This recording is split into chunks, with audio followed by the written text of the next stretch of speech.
Sarah Mitchell adjusted her prosthetic leg one more time before stepping out of her small Honda Civic. The parking lot of Danny's Diner stretched before her, mostly empty except for a row of gleaming motorcycles lined up near the entrance. Their chrome surfaces caught the late afternoon sun, creating brilliant flashes of light that made her squint. She grabbed her purse and the small overnight bag from the passenger seat, moving carefully but with practiced efficiency. At 26 years old, Sarah had learned to navigate the world differently than most people. 3 years ago, an IED explosion in Afghanistan had changed everything. She had been serving as a combat medic with the army when her convoy hit the roadside bomb. The blast took her left leg below the knee and left her with scars that ran deeper than the physical ones visible on her arms and face. But Sarah was a fighter, always had been, even before the military taught her how to be one. The transition back to civilian life had been challenging in ways she never expected. Learning to walk again, dealing with phantom pain, and adjusting to people's stares and whispered comments took more strength than she sometimes felt she had. But nursing school had given her purpose again. Helping others, using her medical training in a different way, made her feel useful. Tomorrow would mark her first day as a registered nurse at County General Hospital, and, despite her nerves, she was excited to finally start this new chapter. Danny's Diner had been her father's favorite place when she was growing up. He used to bring her here for chocolate chip pancakes every Sunday after church. Now, driving through town on her way to start her new job, she felt drawn to stop. Maybe it was nostalgia, or maybe she just needed a moment to gather her courage before tomorrow. The diner looked exactly the same as she remembered, with its red vinyl booths and black and white checkered floor visible through the large windows. As Sarah approached the entrance, she noticed the group of bikers more clearly. There were about 8 of them, all wearing leather jackets with patches that identified them as members of the Savage Riders Motorcycle Club. She had heard about them around town. They had a reputation for being loud, aggressive, and always looking for trouble. Most people tried to avoid them, crossing the street when they saw the group approaching or leaving establishments when the bikers arrived. The men were gathered around their bikes, drinking beer from bottles and talking loudly. Their conversation was peppered with crude jokes and harsh laughter. Sarah tried to walk past them quickly, but her prosthetic leg sometimes made her gait slightly uneven, especially when she was nervous or trying to hurry. She focused on reaching the diner door, just 20 feet away. "Hey, look at this," one of the bikers called out, his voice carrying across the parking lot. "We got ourselves a gimp trying to play normal." Sarah's cheeks burned with embarrassment, but she kept walking. She had dealt with insensitive comments before. Some people just didn't know better, and others simply didn't care. She had learned that the best response was usually no response at all. Engaging with people like this rarely ended well. "I'm talking to you, peg leg," the same voice called out, louder this time. "Don't you have any manners?" Now the other bikers were paying attention, turning to look at her with expressions that ranged from curious to hostile. Sarah felt her heart rate increase, but she maintained her composure. She was almost to the door now. Just a few more steps and she would be inside the safety of the diner. "Maybe she can't hear us over the sound of that fake leg clomping around," another biker suggested, causing the group to erupt in cruel laughter. Sarah's hand was on the door handle when she felt a strong grip on her shoulder, spinning her around. She found herself face to face with a large man with a scraggly beard and arms covered in tattoos. His breath smelled like beer and cigarettes, and his eyes held a mean glint that made her stomach turn. "My friend here was trying to have a conversation with you," he said, his voice deceptively calm. "Where I come from, it's rude to ignore someone when they're being friendly." "I'm sorry," Sarah managed to say, her voice steadier than she felt. "I didn't mean to be rude. I was just trying to get some dinner." The biker looked her up and down with obvious disgust. "What happened to you anyway? You step on a landmine or something? Must have been pretty stupid to get yourself blown up like that." The comment hit Sarah like a physical blow. The memories she worked so hard to keep buried during the day came rushing back. The sound of the explosion, the screaming, the chaos, the moment she realized her leg was gone. She felt tears starting to form in her eyes, but she refused to let them fall. Not here, not in front of these men who would only see her tears as weakness to exploit. Please, she said quietly. I just want to go inside and eat. Please, the biker mimicked in a high-pitched voice, causing his friends to laugh again. You hear that, boys? The little soldier girl is begging us. Another biker joined the first one, blocking Sarah's path to the door more completely. This one was younger, maybe in his early 20s, with bleached blonde hair and a spider web tattoo covering half his face. You know what I think? I think she's probably collecting disability checks from the government while the rest of us work for a living. Taking our tax money because she couldn't duck fast enough. Sarah felt anger building alongside her fear. These men knew nothing about her sacrifice, nothing about the months of rehabilitation, nothing about the nightmares that still woke her up screaming sometimes. They saw only what they wanted to see, a target for their cruelty. That's not true, she said, finding her voice again. I work. I'm starting a new job tomorrow as a nurse. A nurse? The first biker laughed harshly. Who's going to trust someone who can't even keep herself in one piece to take care of them? You probably can't even carry a patient if you needed to. The comments were getting more personal, more vicious. Sarah realized that these men weren't just making casual cruel remarks. They were deliberately trying to hurt her, to tear down whatever confidence she had built up over the past 3 years. She looked around the parking lot, hoping to see someone else, anyone who might intervene or at least serve as a witness. But the area was deserted except for her and the 8 bikers. Look at her shaking, the younger biker observed with satisfaction. I bet she's remembering how it felt when that bomb went off. Boom! He made an explosive gesture with his hands, causing the group to laugh even harder. Sarah's legs, both the real one and the prosthetic, felt weak. The parking lot seemed to spin slightly around her. She recognized the signs of a panic attack starting to build. Her therapist had taught her breathing techniques and grounding exercises, but it was hard to remember them with these men surrounding her, their voices getting louder and more aggressive. We should make her show us the stump, suggested another biker, this one with a long gray ponytail and a missing front tooth. I bet it's all ugly and scarred up. Probably smells bad too. The suggestion sent a wave of revulsion through the group, and, suddenly, several hands were reaching for her. Sarah jerked backward, nearly losing her balance. Her prosthetic leg wasn't designed for quick defensive movements, and she stumbled slightly. The bikers saw this as an opportunity, pressing closer and laughing at her obvious distress. Come on, Gimp, the first biker taunted. Don't be shy. Show us what Uncle Sam's bombs did to you. Sarah's training kicked in then. She had been taught hand-to-hand combat in the army, but these men outnumbered her 8-1, and her physical limitations put her at a significant disadvantage. Still, she wasn't going to go down without a fight. She shifted her weight to her good leg and prepared to defend herself as best she could. Just as the situation seemed about to turn physical, the diner door opened with a cheerful chiming of bells. An elderly waitress in a pink uniform appeared, carrying a tray of dirty dishes. She was a small woman, probably in her 60s, with gray hair pulled back in a practical bun and kind eyes behind wire-rimmed glasses. Everything okay out here? She asked, though her tone suggested she already knew the answer. Her name tag read Betty and she looked at the scene with the weary expression of someone who had seen too much drama over the years. Everything's fine, Grandma, the lead biker said dismissively. Just having a friendly chat with our disabled friend here. Nothing for you to worry about. Betty looked at Sarah, taking in her pale face and obvious distress. Honey, you look like you could use a place to sit down and maybe a glass of water. Why don't you come inside with me? The offer of sanctuary was exactly what Sarah needed, but she wasn't sure the bikers would let her take it. They still had her partially surrounded, and their body language suggested they weren't done with their cruel game. She's not going anywhere until we're finished talking, the younger biker said, stepping closer to Betty in what was clearly meant to be an intimidating gesture.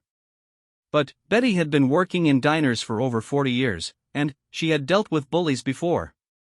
She straightened to her full height, which wasn't much, and looked the young man directly in the eye.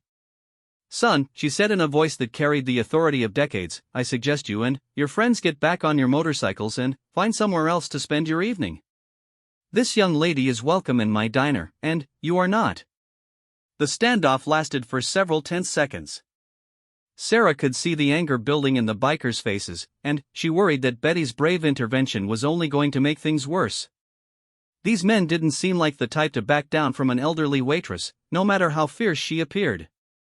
Listen, old woman, the lead biker said, his voice taking on a dangerous edge, you better mind your own business before you get hurt.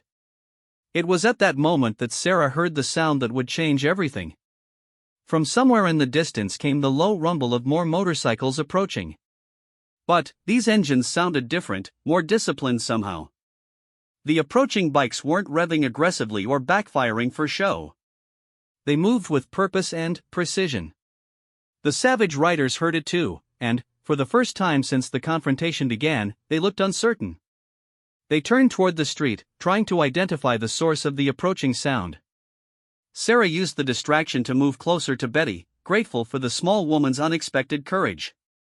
As the sound grew louder, it became clear that this wasn't just one or two motorcycles. This was a group, moving in formation. The savage riders began looking at each other nervously, their earlier bravado starting to fade. In their world, approaching motorcycles could mean either backup or rival gangs, and either possibility could be dangerous. Sarah found herself holding her breath, unsure whether the approaching riders would make her situation better or worse. All she knew was that the next few minutes would determine whether she would make it safely to her first day of work tomorrow, or whether this parking lot confrontation would escalate into something much more serious.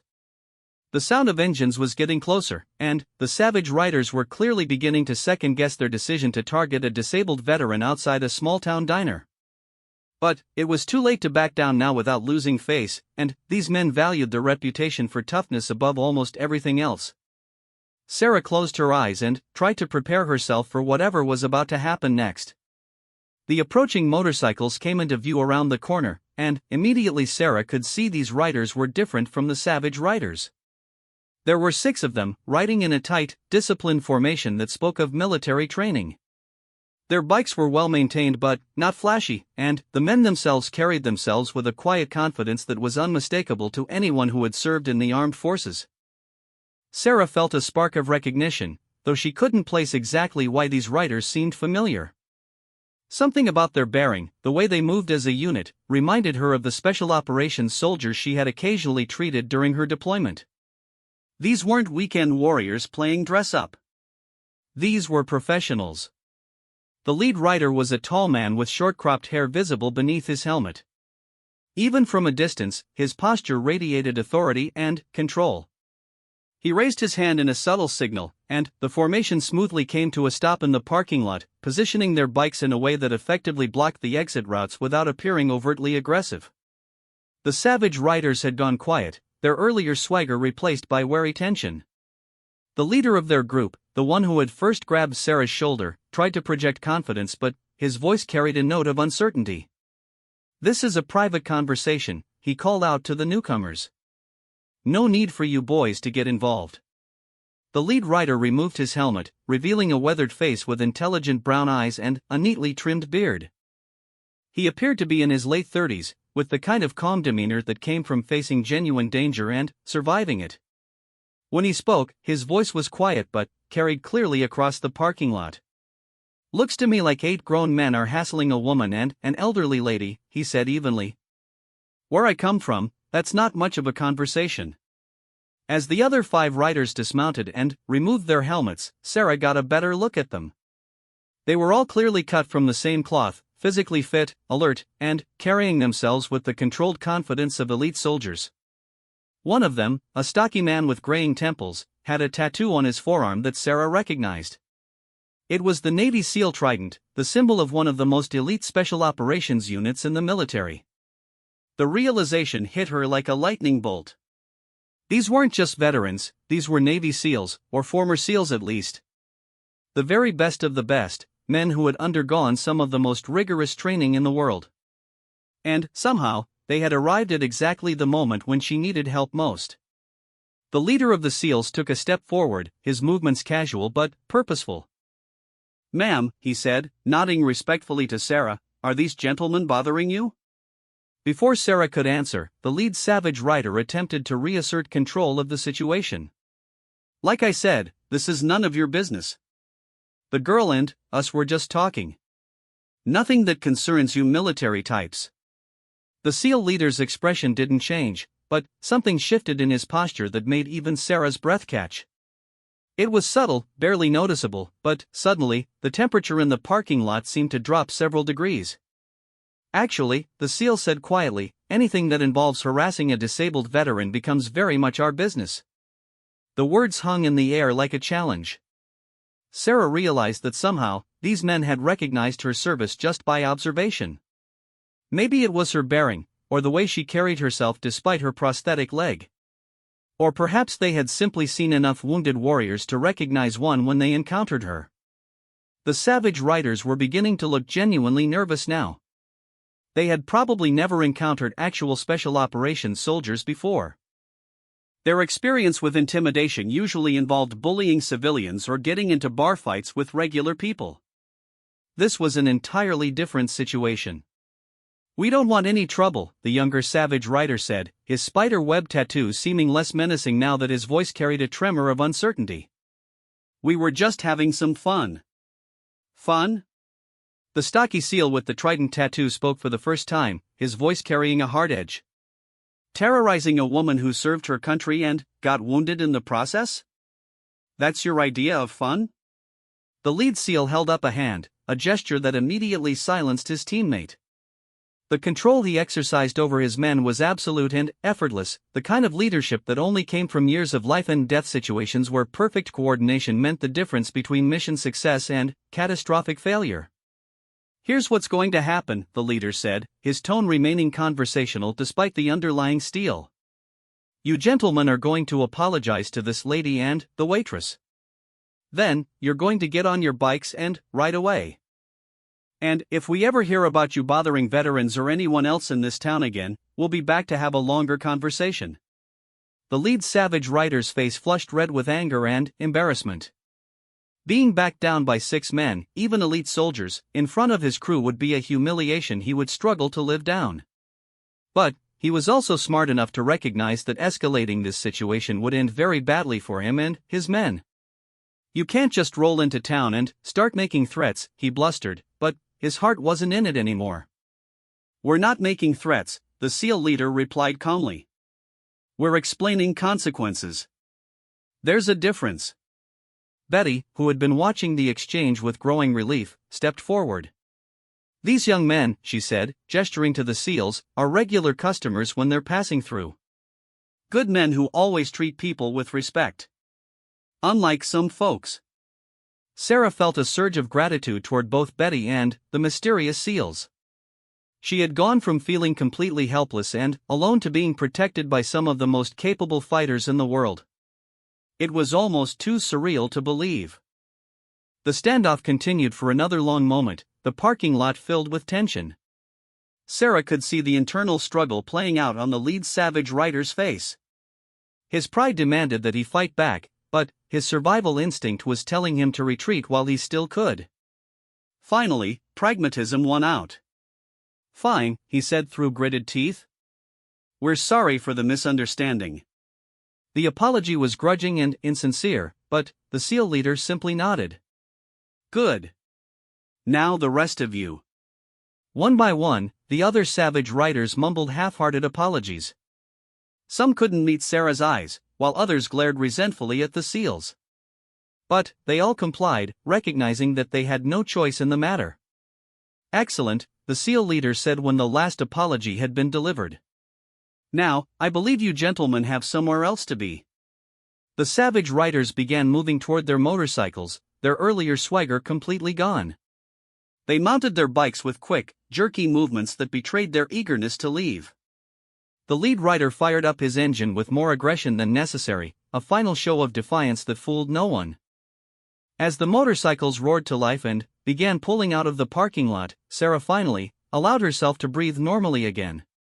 The SEALs watched silently until the last savage rider had disappeared around the corner, then visibly relaxed their guard. Thank you, Sarah said, her voice thick with emotion. I don't know what would have happened if you hadn't showed up. The SEAL leader turned to her with a gentle smile that transformed his weathered features. No thanks necessary, ma'am. We look out for our own. How did you know I was military? Sarah asked. Lots of things, he replied. Your posture, the way you were positioning yourself to fight despite being outnumbered and outweighed. But, mostly, we recognized a fellow warrior when we saw one. Betty patted Sarah's arm maternally. Come inside, honey. First meal is on the house.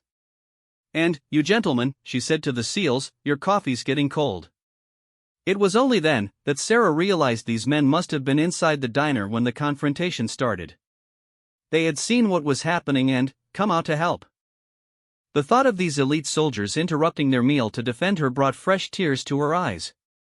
Actually, the leader said, we'd be honored if you'd join us for dinner. If you're comfortable with that. Sarah nodded gratefully, still trying to process everything that had just happened. As they walked toward the diner entrance, the stocky SEAL fell into step beside her. Iraq or Afghanistan? He asked quietly. Afghanistan, Sarah replied. Convoy got hit by an IED outside Kandahar. Combat medic? How did you know? He smiled grimly. The way you were assessing the tactical situation, looking for cover and escape routes. Plus, medics have a particular way of carrying themselves. Seen it before.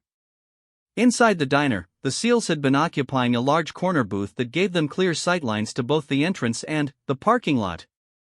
Sarah realized they must have been watching the situation develop from the beginning, probably discussing whether and when to intervene. As they settled into the booth, the leader extended his hand. I'm Commander Jake Morrison, retired Navy. These are my teammates, Mike, Tony, Carlos, Derek, and Sam. Each man nodded as he was introduced, and Sarah was struck by how normal they seemed now that the immediate threat had passed. They could have been any group of middle-aged men having dinner together, except for the alertness in their eyes and the way they unconsciously positioned themselves to watch different areas of the restaurant. Sarah Mitchell, she replied, shaking hands around the table. And, thank you again. All of you. Like Jake said, no thanks necessary, Mike replied. He was the one with the trident tattoo, and up close Sarah could see he had kind eyes despite his intimidating appearance. What those idiots were doing out there was unacceptable. Betty appeared with menus and a fresh pot of coffee, fussing over Sarah like a concerned grandmother. You order whatever you want, sweetheart. After what you've been through, you need a good meal. As they looked over the menus, Tony, a lean man with prematurely gray hair, leaned forward. So what brings you to town? Just passing through? Actually, I start work tomorrow, Sarah said, feeling her excitement return now that the immediate danger had passed. County General Hospital. I just finished nursing school. That's outstanding, Derek said enthusiastically. He was the youngest of the group, probably only a few years older than Sarah herself. From combat medic to registered nurse. That's a hell of a transition. It felt like the right thing to do, Sarah explained. I wanted to keep helping people, but in a different way. The conversation flowed naturally as they waited for their food. The SEALs shared stories about their own transitions to civilian life, the challenges they had faced, and the bonds that had kept them connected even after their military service ended. Sarah found herself relaxing for the first time in hours, surrounded by people who understood her experiences in ways that most civilians never could. So what's your story? Sarah asked Jake as Betty delivered their orders. How did 6 Navy SEALs end up at a diner in small-town America? Jake smiled and took a sip of his coffee. We're on a cross-country motorcycle trip. Annual tradition since we all retired. This year's route took us through here, and Betty's Diner came highly recommended. Plus, Sam added with a grin, Jake has a weakness for apple pie, and this place supposedly has the best in 3 states. Supposedly? Betty interjected from behind the counter, having overheard the comment. Young man, there's no supposedly about it. My apple pie won the county fair blue ribbon 7 years running. the laughter that followed felt good, normal. For a few minutes, Sarah was able to forget about the confrontation in the parking lot and simply enjoy the company of fellow veterans who understood her journey. But she also couldn't help wondering what would have happened if these men hadn't been here tonight. The thought sent a shiver through her, and she pushed it aside. They had been here, and that was what mattered. As dinner continued, Sarah found herself opening up to these men in ways she hadn't expected. There was something about their understanding nods and shared experiences that made her feel safe enough to talk about things she rarely discussed with anyone. The hardest part wasn't learning to walk again, she found herself saying as they shared Betty's famous apple pie. It was dealing with people's reactions. Some folks treat you like you're made of glass, like you might break if they look at you wrong. Others act like you're somehow less than human. Jake nodded thoughtfully. Invisible wounds are sometimes easier to hide, but visible ones teach you real quick who people really are underneath. Exactly, Sarah said, surprised by how well he understood. Tonight wasn't the first time something like that happened, but it was definitely the worst. Mike leaned forward, his expression serious. Those guys have a reputation around here. We asked Betty about them while we were eating dinner. Apparently they've been terrorizing this town for months. The local police can't seem to do anything about them, Carlos added. He was a quiet man with intelligent eyes who had said little during dinner but had clearly been listening to everything. They're always careful to stay just on the right side of the law. Until tonight, Tony said grimly. What they did to you could definitely be considered assault and harassment. Sarah shook her head. I don't want to make a big deal out of it. I just want to start my new job and move on with my life. That's understandable, Jake said, but sometimes moving on isn't possible until you deal with the problem directly.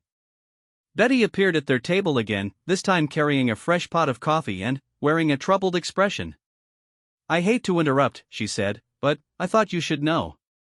I just got off the phone with my manager, and apparently those bikers have been causing trouble all over town tonight. What kind of trouble? Derek asked. Well, after they left here, they went to Murphy's bar down the street. Got into a fight with some college kids, trashed the place pretty good. Then, they went to the gas station on Route 9 and harassed the teenage girl working there until her manager had to call the police. Sarah felt her stomach sink. The confrontation in the parking lot hadn't been the end of the savage riders' rampage, it had been the beginning. Her encounter with them had apparently set them off on a spree of violence and intimidation throughout the small town. This is my fault, she said quietly. If I had just ignored them better, or found a way to defuse the situation.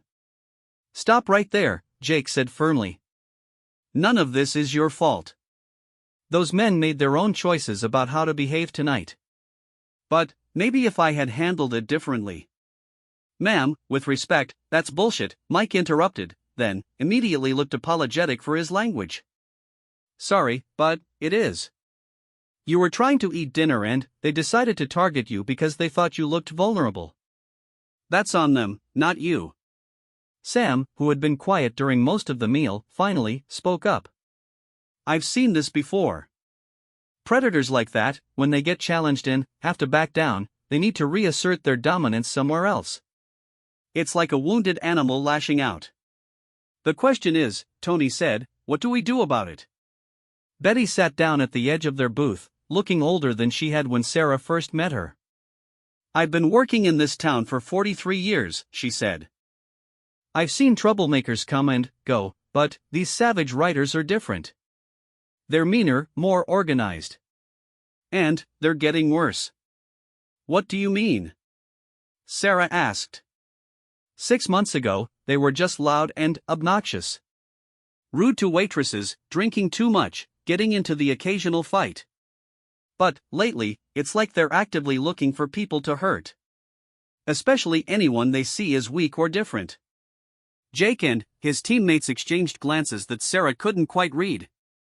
It was the kind of silent communication that came from years of working together in high-stress situations. Betty, Jake said carefully, how would the community feel about a more permanent solution to the savage riders problem? The elderly waitress looked at him sharply. What kind of solution?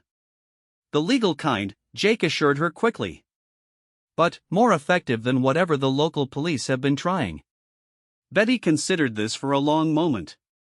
Most folks in town would welcome any help they could get.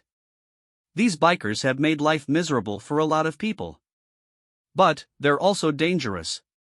I wouldn't want anyone getting hurt trying to do something about them. Carlos smiled slightly.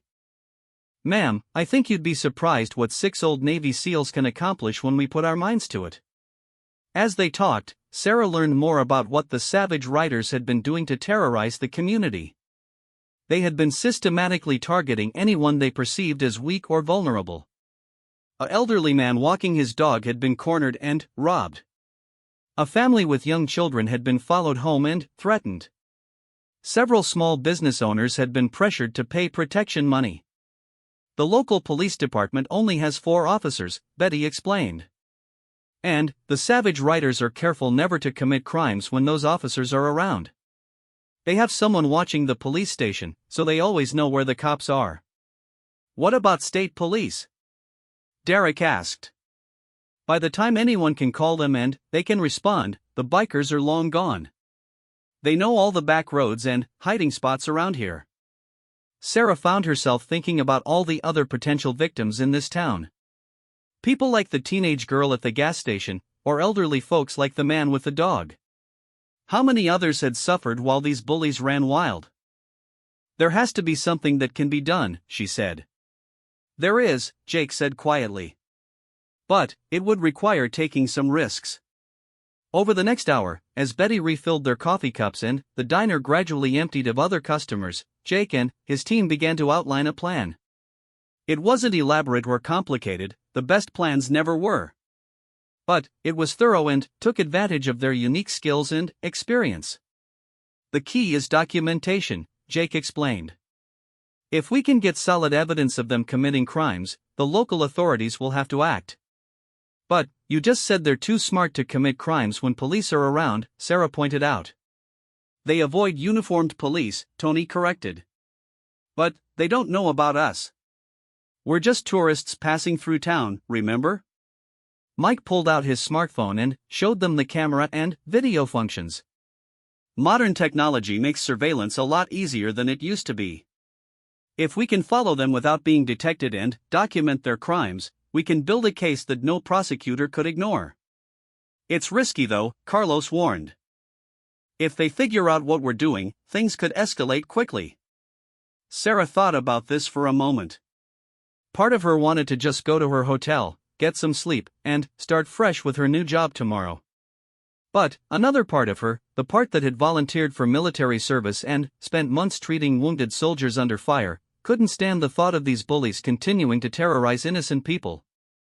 I want to help, she said finally. Absolutely not, Jake said immediately. You've been through enough tonight. With respect, Commander, I'm not asking for permission, Sarah replied, letting a little of her own military bearing show through. I'm offering assistance. You said it yourself, you look out for your own. Well, this community is about to become my community. These are going to be my neighbors and co-workers. The 6 SEALs looked at each other again, having one of their silent conversations. Finally, Jake nodded slowly. If you're serious about this, we could use your help, he admitted. But you need to understand what you're getting into. These men are violent and unpredictable. I've been in combat, Sarah reminded him. I know what violence looks like. Fair enough. But this is different than combat. In Afghanistan, you knew who the enemy was. Here, these guys are American citizens, and we have to be very careful about how we handle this. They spent another 30 minutes working out the details. The plan was relatively simple. They would track the savage riders' movements, document any illegal activity, and coordinate with local law enforcement to ensure arrests were made with solid evidence. Sarah's role would be to serve as liaison with the community. As someone who was about to become a local resident, she could talk to business owners and other potential victims in ways that out-of-town visitors might not be able to. The most important thing, Jake emphasized, is that we do this by the book. We're not vigilantes. were concerned citizens gathering evidence to support law enforcement. As they prepared to leave the diner, Betty grabbed Sarah's arm gently. "You be careful, honey. I know these military boys can take care of themselves, but I worry about you." "I'll be fine," Sarah assured her. "Besides, I'll have the best protection in the world." Outside in the parking lot, the SEALs conducted a quick briefing about communications and coordination. They exchanged phone numbers and established check-in procedures that were clearly based on operational protocols they had used many times before. "Remember," Jake said as they prepared to mount their motorcycles, "we're not looking for a confrontation. We're looking for evidence. If things start to go sideways, we retreat and regroup." As Sarah walked to her car, she felt a mixture of fear and anticipation. Tomorrow was supposed to be the start of her new life as a civilian nurse. Instead, it looked like she was about to embark on one more mission with some of the military's finest warriors.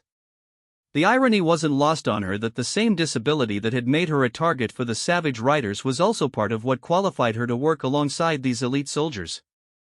They saw her not as a victim, but as a fellow veteran who had proven her courage under fire. As she drove to her hotel, Sarah reflected on the strange turns her life had taken. 3 years ago, she had been a combat medic in Afghanistan. Tonight, she had been terrorized by motorcycle thugs and rescued by Navy SEALs. Tomorrow, she would start work as a registered nurse while secretly helping to gather evidence against criminals.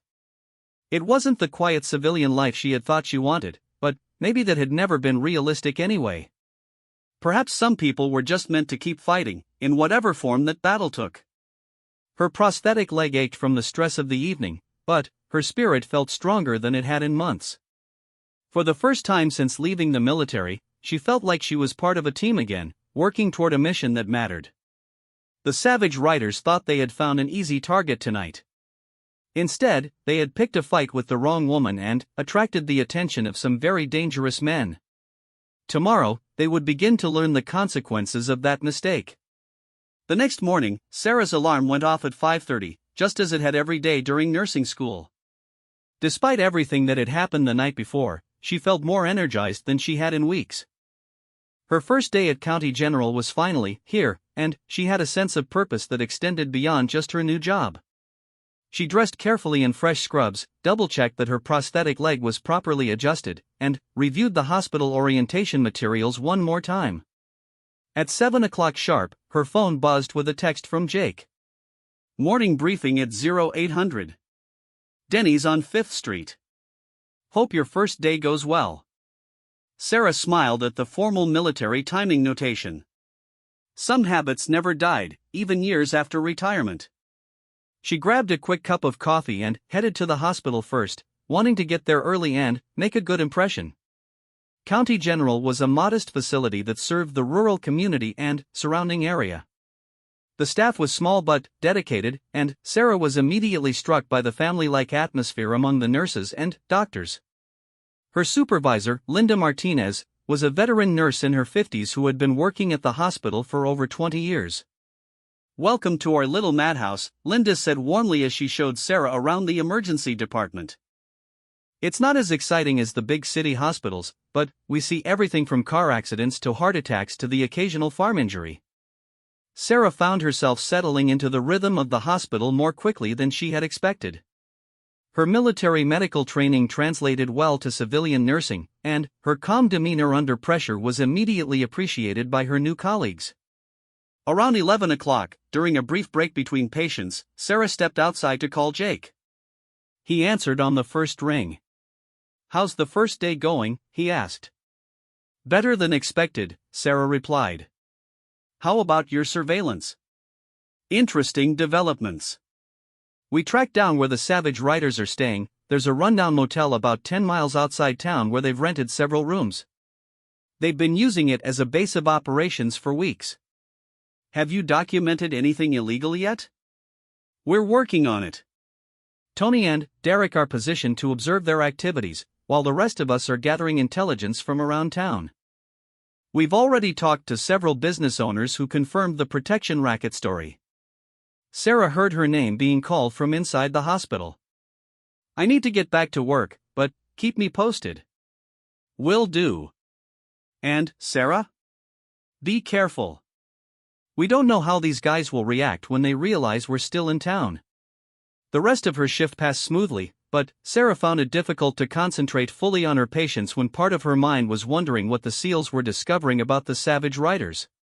During her lunch break, she drove to a small cafe where she was supposed to meet with Jake to discuss what they had learned. He was waiting in a corner booth, dressed in civilian clothes that made him look like any other middle-aged tourist. But Sarah could see the alertness in his eyes and the way he positioned himself to watch both the entrance and the back exit of the cafe. "We've got them," he said without preamble as soon as she sat down. "Tony got video of them extorting money from the owner of Martinez Auto Repair this morning. Derek documented them vandalizing the car of someone who refused to pay. And Mike recorded them selling drugs to teenagers behind the high school." Sarah felt a surge of satisfaction. That should be more than enough to put them away. "Should be," Jake agreed. "But there's a complication. We reached out to the local police chief, and he's reluctant to move on the evidence." "Why?" "Apparently, the leader of the savage riders has some kind of connection to someone in the county government. The police chief is worried about political pressure if they make arrests." Sarah felt her anger rising. So these guys get to keep terrorizing people because they have political protection? "Not if we do this right," Jake said calmly. "But it means we need to be smarter about how we approach it." Over the next hour, Jake outlined a new plan. Instead of working through local law enforcement, they would take their evidence directly to the state police and the FBI. The federal authorities would be less susceptible to local political pressure, especially when presented with clear evidence of organized criminal activity. "The key is making sure we have enough evidence that they can't ignore it," Jake explained. "We need to catch them in the act of committing serious felonies, not just misdemeanors." "What can I do to help?" Jake hesitated for a moment. "Actually, we were hoping you might be willing to play a more active role. But it would put you at some risk." Sarah felt her pulse quicken. "What kind of active role?" "We need to draw them into committing crimes while we're recording. Someone they see as an easy target, someone who might trigger their bullying instincts." The implications of what he was suggesting hit Sarah immediately. "You want me to be bait?" "Only if you're completely comfortable with it. And only with full backup. We would never let you actually get hurt." Sarah thought about this for a long moment. The idea of deliberately putting herself in the path of the savage riders again was terrifying. But she also thought about all the other potential victims in this community, people who didn't have Navy SEALs looking out for them. "What would I have to do?" Jake pulled out a small electronic device about the size of a matchbox. "Wear this. It's a GPS tracker and audio transmitter. Military grade, completely undetectable. We'll be able to monitor everything that happens and provide immediate backup if needed. And the plan is for me to encounter them somewhere and let them threaten me while you record it?" "Something like that. We've learned they have a regular pattern. They usually spend late afternoon at Riley's pool hall on the outskirts of town. If you happen to stop there, maybe to ask for directions or use a payphone." Sarah considered the risks and benefits. If they could get solid evidence of the savage riders threatening or assaulting her, it would be impossible for any prosecutor to ignore, regardless of political pressure. "All right," she said finally. "I'll do it." Jake looked relieved but also concerned. "Are you sure? We can find another way if you're not comfortable with this." "I'm sure." "When do we do it?" "Tonight, if you're ready. The sooner we get this done, the sooner these guys are off the streets." They spent another 30 minutes going over the details. Sarah would go to Riley's pool hall around 6 o'clock, after her shift ended. She would be wearing the transmitter and GPS tracker, and the SEALs would be positioned around the building to provide immediate backup if needed. The most important thing, Jake emphasized, is that you don't try to be a hero. Let them threaten you, get it on record, and then we'll move in. Don't try to fight back or escalate the situation. Sarah nodded, though part of her bristled at the idea of just taking abuse from the same men who had terrorized her the night before. But she understood the strategic necessity of getting clear evidence of their criminal behavior. When she returned to the hospital for the rest of her shift, Sarah found it even more difficult to concentrate. Her supervisor noticed her distraction during the afternoon rounds. "Everything okay?" Linda asked. "You seem a little preoccupied." "Just first-day nerves," Sarah lied. "I want to make sure I'm doing everything right." "You're doing fine," Linda assured her. "Better than fine, actually. You've got good instincts and you stay calm under pressure. That's exactly what we need around here." If only she knew, Sarah thought to herself. By the end of the day, she would either have helped put a dangerous criminal gang behind bars, or she would be in serious trouble herself. At 5:30, Sarah changed out of her scrubs and into civilian clothes. She attached the GPS tracker to her belt and clipped the tiny microphone inside her shirt collar, just as Jake had shown her. The devices were so small and well concealed that she couldn't even tell she was wearing them. Riley's Pool Hall was a rundown establishment on the edge of town, the kind of place that attracted drifters, troublemakers, and people who didn't want to be found. As Sarah pulled into the gravel parking lot, she could see several motorcycles parked outside, including the distinctive bikes she remembered from the night before. Her heart was pounding as she walked toward the entrance, but she forced herself to move with the slightly uneven gait that her prosthetic leg sometimes caused when she was nervous. To anyone watching, she would appear to be exactly what the savage writers thought she was, a vulnerable disabled woman who had wandered into the wrong place. The interior of Riley's was dimly lit and smelled of stale beer and cigarette smoke. There were several pool tables scattered around the main room, and a bar along one wall where a few patrons sat nursing drinks. And there, in the back corner, were 6 of the 8 savage writers from the night before. They noticed her immediately, and Sarah could see recognition dawn on their faces. The leader, the one who had grabbed her shoulder at the diner, stood up slowly and nudged his companions. Within seconds, all 6 men were staring at her with expressions that ranged from surprise to anger to something darker. Sarah approached the bar with what she hoped looked like nervous determination. The bartender, a heavy-set man with suspicious eyes, looked her up and down. "We don't usually get ladies in here," he said. "Especially not ladies like you. You sure you're in the right place?"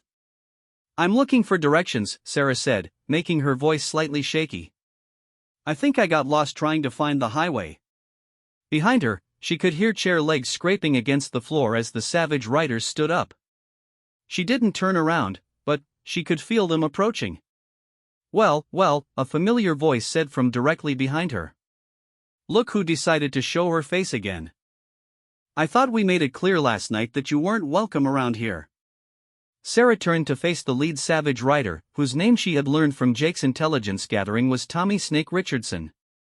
He was even more intimidating in the dim lighting of the pool hall, and she could smell alcohol on his breath. "I'm not looking for trouble," she said, backing up slightly against the bar. "I just want directions back to the main road." "Trouble seems to find you though, doesn't it, Gimp?" Snake said, moving closer. "First you bring those military assholes down on us, and now you show up here where you don't belong."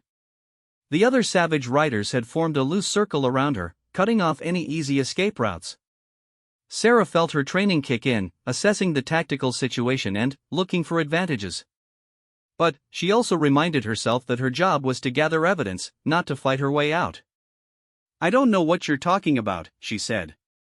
"I just started work at the hospital today. I'm trying to find my way home." "Bullshit," another biker said. This was the younger one with the spider web tattoo, whose name was apparently Kevin Spider Walsh. "Those Navy SEALs didn't just happen to show up at that diner. You called them somehow." "I don't know any Navy SEALs," Sarah insisted, which was technically true. She hadn't known them until the night before. Snake grabbed her arm, much more forcefully than he had at the diner. "Don't lie to us, you little freak. We know you set us up somehow." "Let go of me," Sarah said, trying to pull away. "You're hurting me." "Good," Snake snarled. "Maybe a little pain will teach you to mind your own business." The bartender, Sarah noticed, had moved to the far end of the bar and was pointedly ignoring what was happening. Either he was scared of the savage riders, or he was in their pocket. Either way, she couldn't expect any help from that direction. "Please," she said, letting real fear creep into her voice. "I just want to leave." "Oh, you'll leave all right," Kevin said with a nasty smile. "But first you're going to learn what happens to people who cross the savage riders." Snake tightened his grip on her arm, and Sarah could feel bruises forming under his fingers. "Here's what's going to happen, Gimp. You're going to go to those military friends of yours and tell them to get out of town. Tonight. If they're not gone by tomorrow morning, we're going to come looking for you again. And next time, we won't be so gentle." "I told you, I don't know them," Sarah protested. "Find them," Snake said, his voice dropping to a dangerous whisper. "Because if you don't, we're going to make sure you never walk again. Even with that fake leg." The threat was explicit and unambiguous, exactly the kind of evidence Jake and his team needed. Sarah hoped the microphone was picking up everything clearly. "You can't threaten me like this," she said, trying to sound braver than she felt. Kevin laughed harshly. "Who's going to stop us? The local cops? They know better than to mess with us. Your SEAL buddies? They're outnumbered and outgunned." Another biker, one she didn't recognize from the night before, stepped forward. "Maybe we should give her a little preview of what's coming," he suggested. "Help her understand how serious we are." Snake seemed to consider this for a moment, and Sarah felt a chill of genuine fear run down her spine. She trusted that Jake and his team were monitoring the situation, but she also knew that things could escalate very quickly in a confined space like this. Just as the situation seemed about to turn violent, the front door of the pool hall opened with a loud bang. All heads turned toward the entrance, where Jake Morrison stood silhouetted against the late afternoon sunlight streaming in from outside. "Gentlemen," Jake said calmly, though his voice carried clearly across the room. "I believe you have something that belongs to me." Snake's grip on Sarah's arm loosened slightly as he processed this new development. "What the hell are you doing here?" "Looking for my friend," Jake replied, taking a step into the room. "The lady you're currently assaulting." "This is a private conversation," Kevin said, trying to project confidence despite the obvious concern in his voice. "Actually," Jake said, pulling out his smartphone, "this is evidence collection." "Thank you for being so cooperative." The implications hit Snake immediately. "You son of a bitch. You've been recording us." Among other things, Jake confirmed. Assault, conspiracy, extortion, drug distribution to minors. "You gentlemen have had a busy couple of days." Sarah could see the other 5 SEALs positioned near the windows and back door, visible now that she knew to look for them. The savage riders were effectively surrounded, though they didn't seem to realize it yet. "You can't prove anything," Snake blustered, but his voice lacked conviction. "Actually, we can," Mike's voice came from near the back door. "Federal agents are very interested in your activities, Mr. Richardson. Along with your friends Mr. Walsh, Mr. Torres, and the rest of your associates." The fact that the SEALs knew their real names seemed to shock the bikers more than anything else. These weren't random tourists, these were professionals who had conducted a thorough investigation. "Sarah," Jake said calmly, "why don't you step away from those gentlemen? I think our business here is concluded." As Sarah moved toward Jake, Snake made one last desperate attempt to regain control of the situation. "You think you're pretty smart, don't you? Well, this isn't over. Not by a long shot." "Actually," Tony said from his position near the front window, "it is over. State police are about 3 minutes out, along with federal agents. I suggest you surrender peacefully." The sound of approaching sirens confirmed his words, and the remaining fight went out of the savage riders. They had been outmaneuvered completely, and they knew it. As law enforcement officers flooded into the pool hall, Sarah found herself surrounded by the 6 SEALs who had become her unlikely protectors. The operation had been a complete success, they had solid evidence of multiple felonies, and the savage riders would finally face justice. "How do you feel?" Jake asked as they watched the bikers being led away in handcuffs. Sarah thought about the question for a moment. 24 hours ago, she had been a nervous new nurse trying to start a quiet civilian life. Now she was a key witness in a federal criminal case and had helped take down a dangerous gang with some of the military's most elite warriors. I feel like maybe I'm not quite ready for that quiet civilian life yet, she said with a smile. Jake laughed. Well, if you ever get tired of nursing, I know some people who could use someone with your skills and courage. As they walked out of Riley's pool hall together, Sarah realized that her life had taken another unexpected turn. But, this time, instead of losing something, she felt like she had gained something important, the knowledge that she could still make a difference, still fight for justice, even in her new civilian life. The savage riders had thought they were targeting a vulnerable disabled woman. Instead, they had picked a fight with a warrior who happened to have some very dangerous friends. It was a mistake they would have years in federal prison to regret.